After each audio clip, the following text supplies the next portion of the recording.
This old guy DIY video has to do with my observations and impressions regarding an ATI stock with an adjustable length of pull for a Remington 870.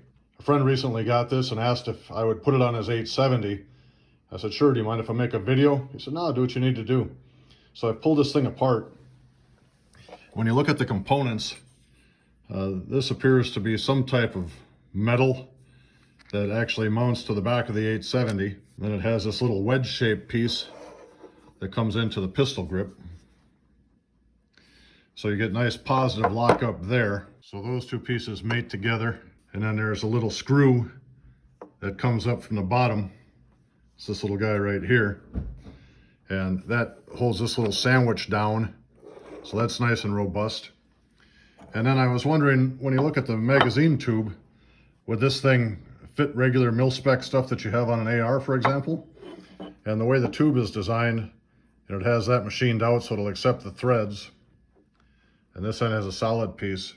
So although this particular tube isn't good for anything other than these ATI applications, so the outside diameter and the shape of this thing is the same as a mil-spec AR-15 tube. So if you decide that you'd like to use the buttstock portion on an AR-15 or something else that has a mil-spec tube, you can do that. But when you assemble this ATI piece, this is the end that receives the tube. You just engage the tube there, then you have this one big screw that comes in from the end to hold it together. So I'll put that together right now. With the buffer portion, it's not really a tube, but with that buffer extension attached to the pistol grip, if a person wanted to put this on an 870 by itself, you could. From an assembly standpoint, this piece is mounted to the receiver of the 870 first, and then you just slide it right down in to put the pistol grip and tube assembly. Then you just slide the buttstock on. And if we look at the geometry, it's the same as a mil-spec AR-15 tube. To get the buttstock on and off of the tube, just grab right here and pull away from that stock, and it raises that engagement pin, and then you can insert the tube that came with it.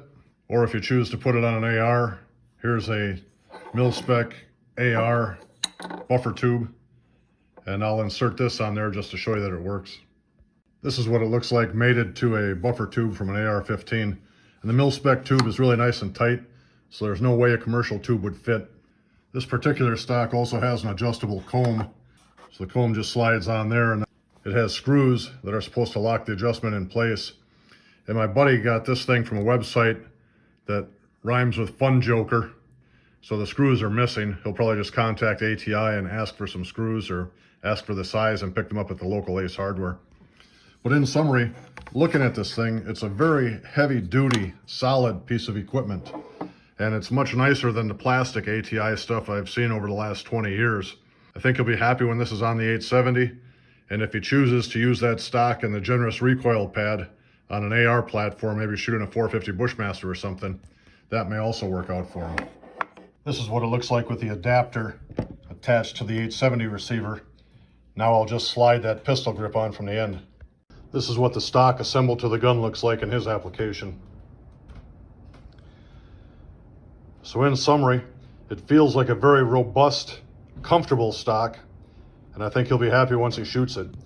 Particularly having held grips on ARs and the Blackhawk Knox stocks, for example, this thing is the most comfortable pistol grip I've held on a shotgun.